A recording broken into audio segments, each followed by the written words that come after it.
자, 오늘 우리가 함께 파헤쳐볼 이야기는요.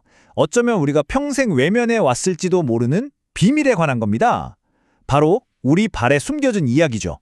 한번 솔직하게 떠올려 보세요. 마지막으로 내 발을 제대로 들여다본 적이 언제인가요? 샤워하면서 스쳐 지나가거나 양말 신기 전에 잠깐 본 거 말고요. 정말 내 발의 모양, 색깔, 작은 변화까지 진지하게 관찰해 본 적이 언제였는지 아마 바로 대답하기 힘드실 거예요. 생각해보면 우리는 매일 아침 거울 보면서 얼굴 상태는 꼼꼼히 살피잖아요. 체중계 숫자 1kg에 하루 기분이 왔다 갔다 하고요. 또 뭘 먹어야 건강에 좋을지, 피부에 좋을지 고민하는데 정말 많은 시간과 노력을 쏟아붓죠. 그런데 말이죠. 정작이 모든 걸 떠받치고 있는 가장 중요한 기초, 바로 우리 발은 완전히 까맣게 잊고 살아갑니다. 마치 내 몸에 없는 부분인 것처럼요. 하지만 참 흥미롭게도요. 전문가들은 이 발을 우리 몸 상태를 가장 정직하게 비추는 거울이라고 합니다. 왜냐하면 얼굴은 화장으로 가릴 수 있고 겉모습은 옷으로 감출 수 있지만 발은 우리 몸의 균형, 혈액순환, 전반적인 건강 상태를 결코 숨기지 못하거든요. 아니 대체 왜 이렇게 된 걸까요? 우리는 어쩌다가 이렇게 중요한 발을 보지 못하는 발맹, 그러니까 말 그대로 발에 대한 문맹 상태가 되어버린 걸까요? 사실 이유는 생각보다 간단해요. 발은 늘 양말과 신발 속에 꽁꽁 갇혀 있으니까요. 눈에서 멀어지면 마음에서도 멀어진다는 말, 딱 그 격이죠. 우리 몸이 보내는 가장 정직한 신호를 스스로 외면하도록 길들여진 셈입니다. 자, 그럼 이제부터가 진짜 중요합니다. 발이 우리에게 보내는 신호를 읽는 법을 한번 배워보죠. 마치 탐정이 된 것처럼 우리 발에 숨겨진 건강의 단서들을 하나씩 파헤쳐 보겠습니다. 바로 이 5가지 결정적인 신호에 주목해야 하는데요. 한번 지금 당신의 발을 떠올려 보세요. 발가락은 가지런히 쫙 펴져 있나요? 아니면 오므라들어 있나요? 발 뒤꿈치는 애기 발처럼 매끈한가요?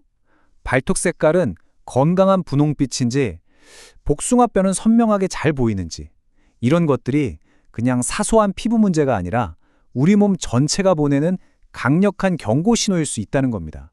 자, 예를 들어서 이렇게 꽉 오므라든 발가락을 한번 볼게요. 발가락이 땅을 제대로 꽉 움켜쥐지 못하면 우리 몸은 단단하게 설 수가 없게 돼요. 그리고 이건 그냥 발이 좀 불편한 수준의 문제가 절대 아닙니다. 아주 간단한 질문을 하나 던져볼게요. 만약에 건물을 짓는데 기초공사가 부실하다면 그 위에 세워진 건물은 과연 안전할까요? 우리 몸도 똑같습니다. 그 결과는요, 정말 무섭습니다. 발의 불균형이 시작되면 마치 도미노처럼 골반과 척추가 무너지고요. 결국에는 어깨, 목, 심지어 머리의 정렬까지 다 틀어지게 만들죠. 결국 만성적인 통증, 불안정한 걸음걸이, 더 나아가서는 내부 장기 기능에까지 영향을 미칠 수 있는 겁니다. 자, 그럼 이제 좀 희망적인 이야기로 넘어가 보죠. 문제점을 알았으니 우리가 목표로 삼아야 할 건강한 발의 기준, 일종의 건강 설계도에 대해 알아볼게요. 그럼 건강한 발이란 대체 뭘까요? 아주 간단하게 정의할 수 있어요. 바로 다음에 보실 5가지 나쁜 조건이 하나도 없는 상태. 그래서 우리 몸의 튼튼한 토대로서 제 역할을 완벽하게 해내는 그런 발을 말하는 거죠. 핵심은 바로 이 오무 원칙입니다.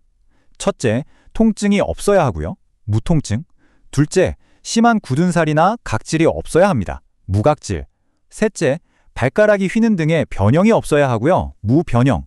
넷째, 붓기가 없어야 합니다. 무부종. 그리고 마지막으로 손발이 차가운 냉증이 없어야 하죠. 무냉증. 이 5가지를 모두 만족시킨다면 여러분의 건강은 지금 아주 올바른 방향으로 가고 있다는 증거예요. 자, 우리가 지향해야 할 이상적인 상태를 알았으니 이제 우리 발 건강을 망치는 가장 큰 주범을 한번 찾아볼까요? 범인은 의외로 가까운 곳에 있습니다. 바로 여러분의 신발장 안에요. 출퇴근길 지하철에 앉아서 사람들 발을 한번 쓱 보세요. 겉보기엔 참 멋지고 세련된 신발들인데 그 안에 갇혀있는 발가락들은 얼마나 고통스러울까요? 우리는 어쩌면 매일 아침 미적인 만족을 위해서 발 건강을 해치는 선택을 하고 있는지도 모릅니다. 여기서 정말 놀라운 건요. 우리가 흔히 편하다고 생각하는 신발조차 발 건강에는 적이 될 수 있다는 사실이에요. 뾰족한 앞코의 구두는 말할 것도 없죠. 발가락을 변형시키고요. 아찔한 하이힐은 우리 척추 전체를 무너뜨립니다. 그런데 심지어 너무 푹신푹신한 신발 있죠? 이게 발의 근육을 약하게 만들어서 스스로 서는 힘을 빼앗아 간다고 해요. 자료에 나온 이 한 문장이 정말 많은 걸 생각하게 합니다. 충격적인 것은 대부분의 사람들, 심지어 신발을 파는 사람조차 좋은 신발이 무엇인지 모른다는 것입니다. 결국 내 건강은 내가 직접 공부해서 챙겨야 한다는 아주 중요한 메시지를 던져주는 거죠. 자, 그럼 이제 우리는 뭘 해야 할까요? 이 모든 변화의 시작은요, 사실 그렇게 거창한 게 아닙니다. 아주 간단한 한 가지에서 시작돼요. 바로 내 발을 제대로 보는 겁니다. 맞아요. 보는 것이 치유의 첫걸음입니다. 우리가 어떤 문제를 문제라고 인식조차 못하면 당연히 해결할 수도 없겠죠. 그러니 오늘 이 이야기가 끝나면 딱 5분만 시간을 내서 여러분의 발을 한번 찬찬히 들여다보세요. 그저 관심을 가지고 보는 행위, 그 자체가 가장 위대한 자기관리의 시작이니까요. 오늘 이야기의 핵심을 담은 한 문장입니다. 자신의 발을 볼 수 있는 사람이 자신의 건강을 지킬 수 있는 사람이다. 내 발이 보내는 신호를 읽고 이해할 수 있는 사람이야말로 내 몸 전체를 지킬 수 있는 지혜를 가진 사람이란 뜻이겠죠. 자, 이제 여러분의 차례입니다. 지금 한번 신발과 양말을 벗고 당신의 발과 조용히 마주해 보세요. 당신의 발은 지금 당신에게 어떤 이야기를 들려주고 있나요?